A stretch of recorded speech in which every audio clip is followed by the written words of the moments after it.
friends! It's dinner prep time. Samahan niyo ako mag-prepare ng dinner. Ang dinner namin for today is mga sale na karne. Alam niyo naman ako, pag sale talaga, go, go, go. So, ayan. Ito yung ulam namin for dinner tonight. Ito yung flavored beef. So, meron na siyang sauce. Isusote na lang natin siya mamaya. So, dalawa yung binili ko. Kasi 289 grams lang. Tapos, tatlo kami. So, dinagdagan ko na lang ng mga 120 grams. So, itong dalawa. Gagawa din ako ng para siyang Chinese noodle na side dish. Ito yun. Bo-boil mo lang yung noodle. Tapos, imi-mix mo yung sauce niya. Pwede ka ding mag-add ng lettuce and cucumber. And then, meron na din akong naka-boil na broccoli. Kasi mura yung broccoli today. Bumili din ako ng, para siyang maliliit na clams. Tawag nila dito is shijimi. Ayan. It's for tomorrow's breakfast. And lalagyan ko siya ng miso. At magiging miso soup na siya.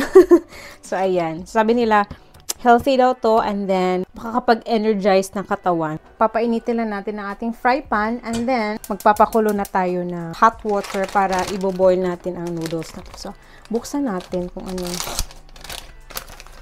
So, ito yung sauce niya. And then, ito yung noodle na iboboil natin for 3 minutes. Lagyan ko siya ng lettuce. And then, cucumber. I-ready ko lang yung beef natin. Before 617, naging 432 na lang. And then, itong isa, 255, 179 na lang. So, diba? Laking tulong na din yun. Lalo na dito sa Japan. Ako, sobrang mahal na ng mga bilihin. Dapat maging wais tayo, mga momshies. So, lagyan natin ng konting oil. Huwag masyadong mainit kasi pag sobrang init ng pan, tapos lalo na to, flavored meat siya, madaling masunog. So, hininaan ko na yung apoy. Ayan.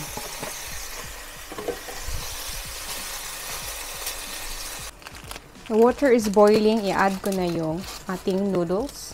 And then, we're gonna boil it for 3 minutes.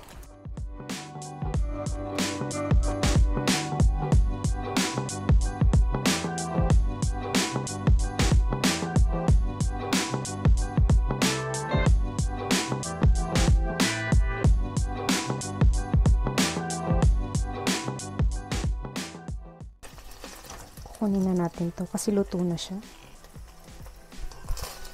And then, let's do another batch.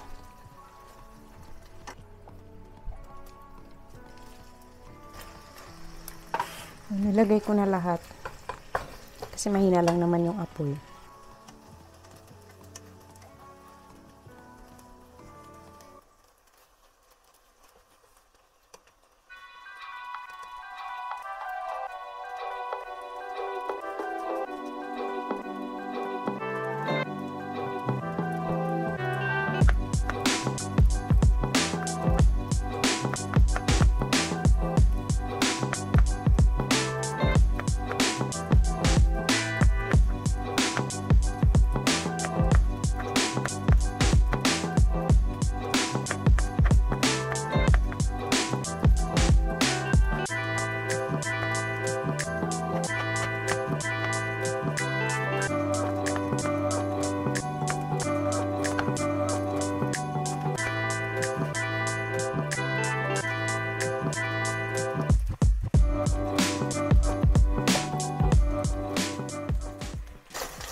Ayan, luto na siya guys.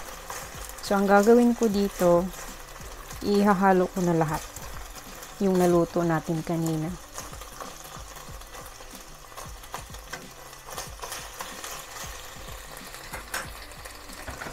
Ayan, babalik ko muna. Ayan. Ayan, ready na siya. Tapusin muna natin yung ating salad noodle.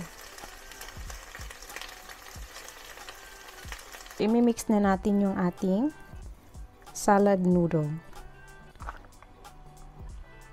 Ayan. Ayan, halo-halo. So, parang mas kasya siya dito, guys. So, dito ko na lang siya imimix. Lagay natin yung ating cucumber. Sabi dun sa recipe, 2 cucumber. Susundin ko yung nasa picture. So, ilagay natin yung lettuce dito sa ilalim. Tapos, sa ibabaw yung ating noodle. Parang ganun siya. Ayan. Lalagay ko yung tomato. Ayan. Yan na ang ating salad. Ito na yung salad natin, guys. Ayan, sana masarap to. Titikman natin. And then, ang ating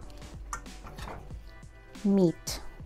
So, titikman natin kung masarap ba siya. Ang una nating titikman, itong karne natin. Konti lang. Yung maliit lang. Ayan, ito. Tadakimasu. Masarap. Masarap to. Perfect to sa rice. And then, yung ating salad, konti lang din. Again, nilagay tayo ng noodle. Ayan. Konting lettuce. Cucumber. Tapos, tomato. Tikman natin. Sana masarap.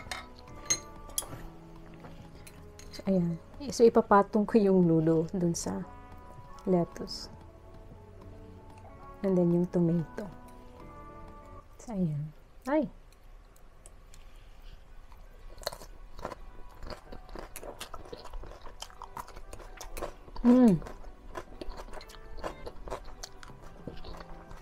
Masarap.